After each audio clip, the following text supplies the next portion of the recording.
Hello, and welcome back to the Maybe I Can podcast. I'm your host, Debbie Weiss, and thank you so much for joining me today. So, let me ask you a question. Has there ever been a time in your life when everything seems to be running along smoothly, and bam, out of the blue, something very unexpected happens and disrupts everything? Now, I know you're sitting there saying yes, or you're shaking your head yes, of course, because it happens to all of us. That's life. Well, this week I got some news from my doctor that I really didn't want to hear. And let me say, everything's fine. I don't have any terrible diagnosis. Like, it makes me feel guilty almost saying this, but I shouldn't because for me, this is a big deal. So I've been having some pain in my neck, pins and needles that travel to my shoulder blade. And then a few weeks ago, the pins and needles started traveling down my left arm into my thumb and another couple of fingers.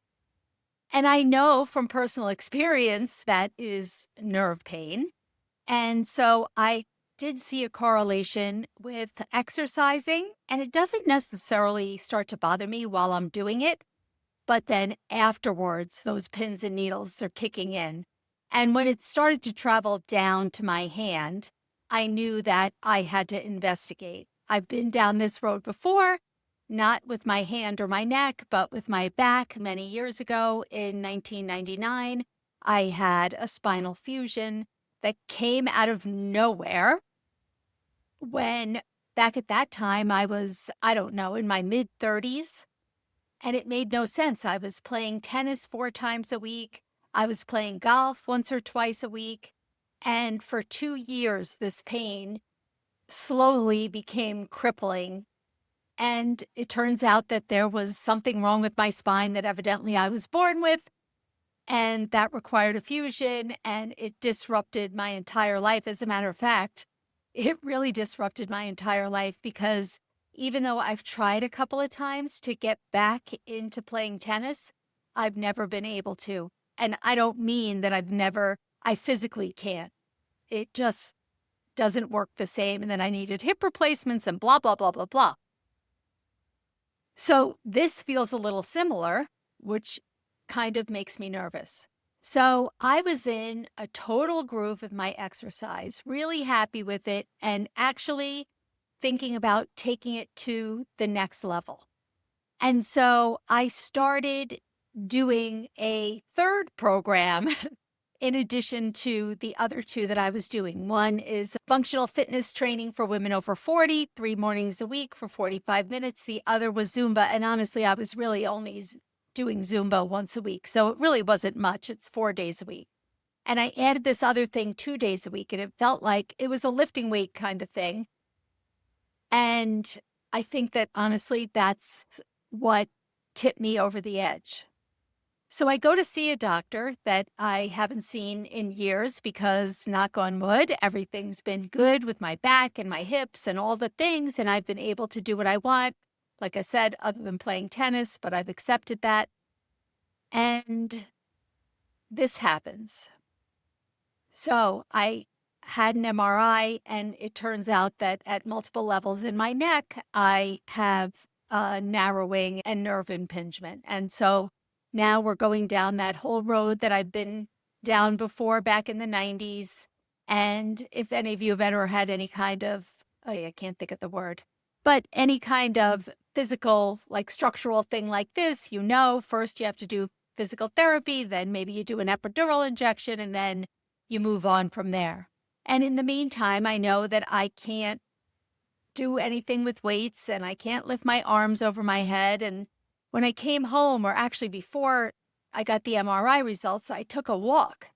And I'm thinking to myself, okay, well, at least I will now turn to walking. Well, I walked for, I don't know, 20 minutes, and the pins and needles came again. So I'm shocked. This is out of nowhere. I've now stopped everything. And immediately I felt very frustrated because I was just getting into the groove. I was going to, kick things up a notch and bring my exercise to the next level. And bam, not only could I not bring it to the next level, but I can't do anything at all. And if you're an exerciser, you know that it doesn't matter how long you've been exercising. I'm telling you, you walk away for a couple of weeks, it feels like you're starting from scratch all over again. And so I was very frustrated, very disappointed, kind of in shock.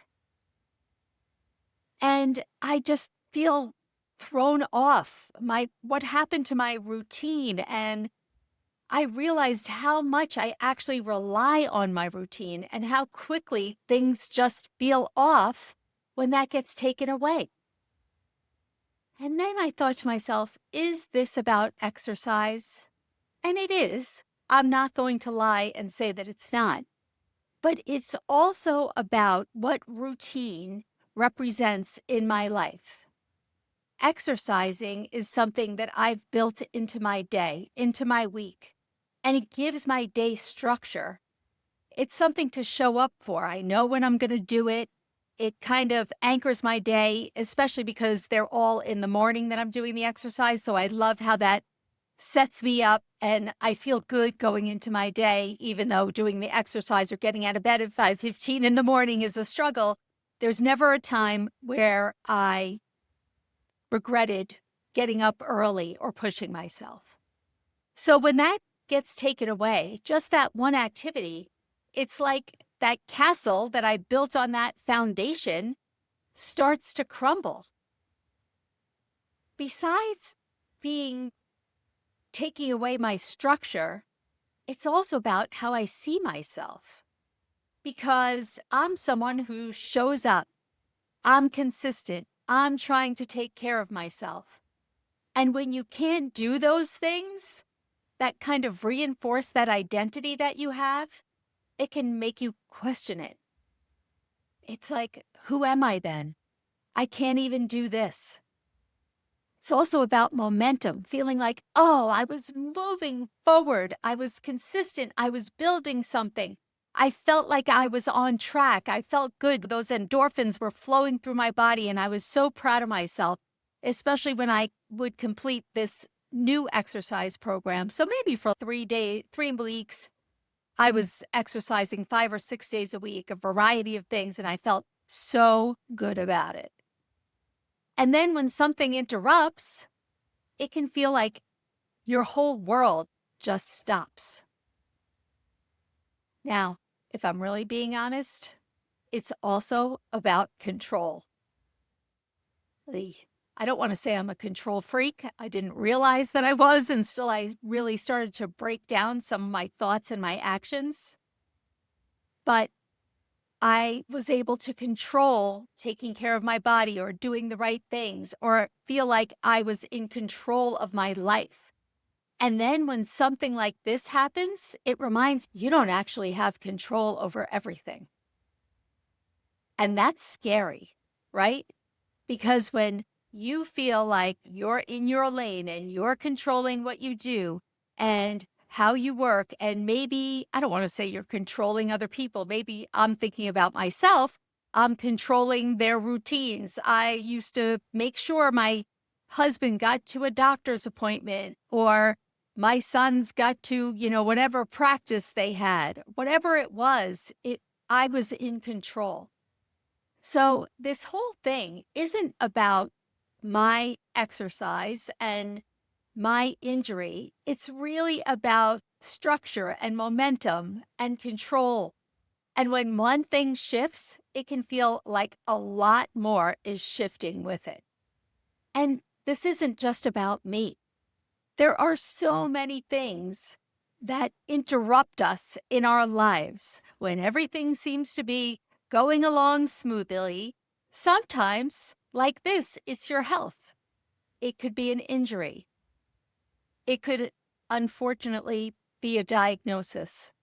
And thankfully, I haven't had that scary diagnosis happen to me personally. But if you've been listening to me, you know that I'm a widow and my husband was diagnosed with terminal blood cancer and lived 6 months from the time of the diagnosis.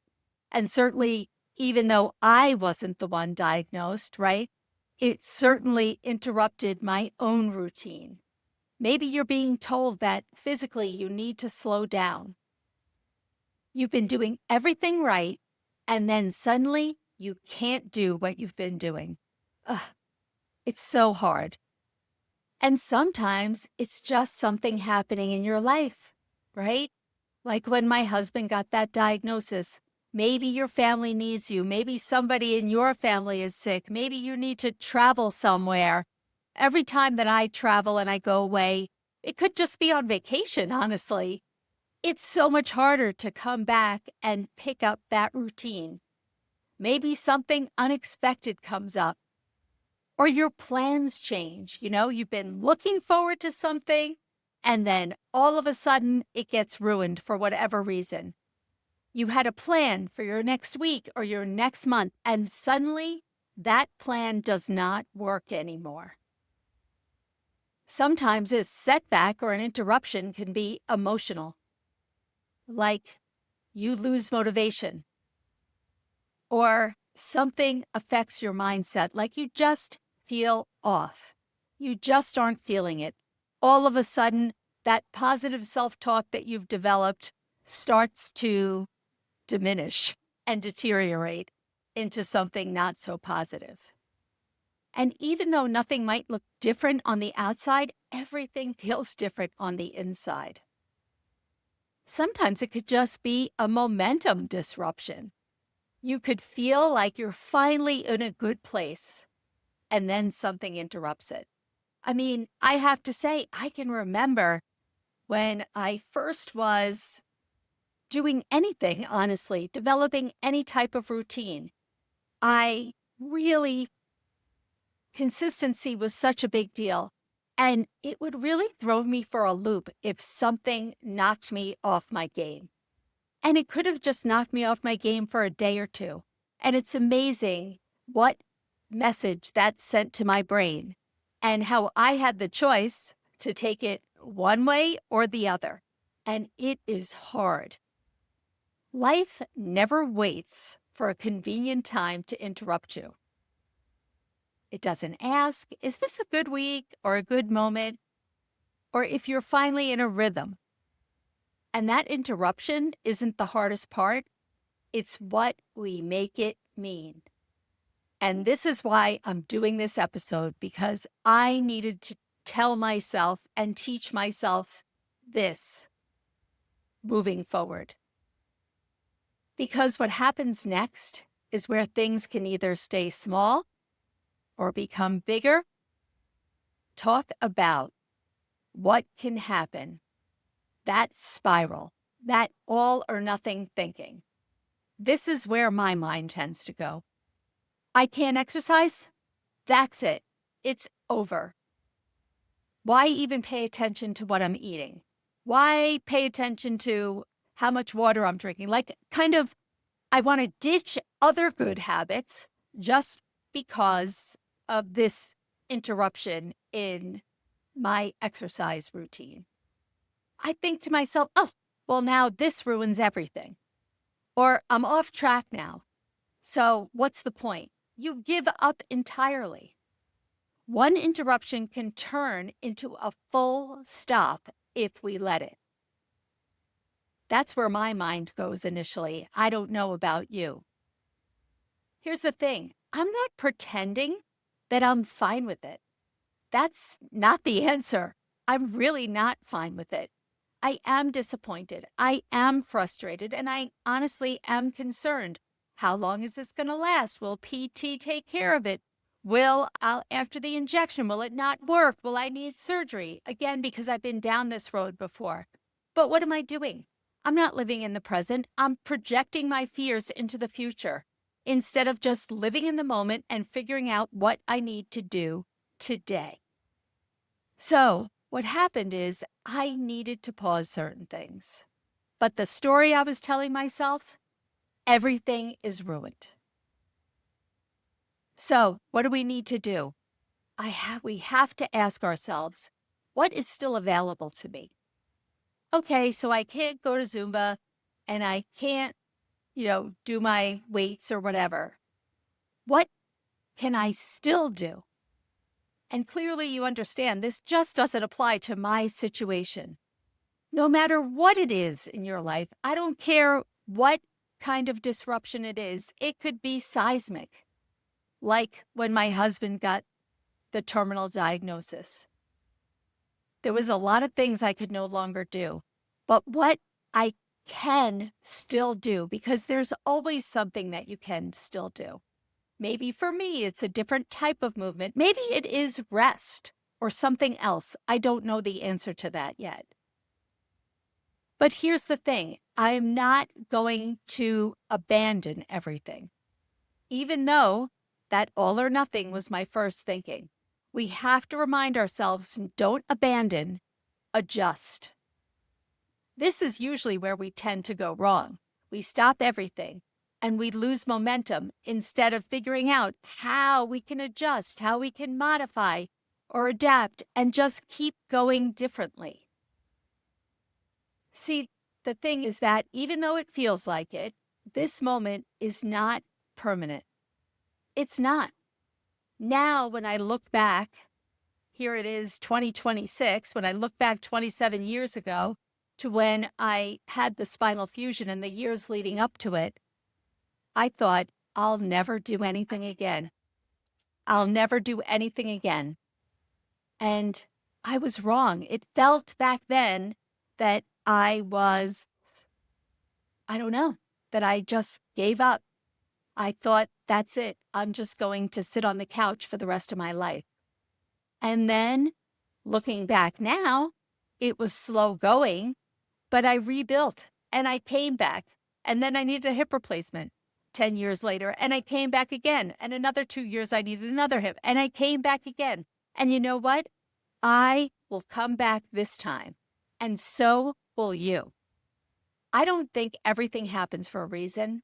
I mean, I don't know. That's open for debate. Sometimes I don't. I'll leave that up to you. This is not a philosophical podcast.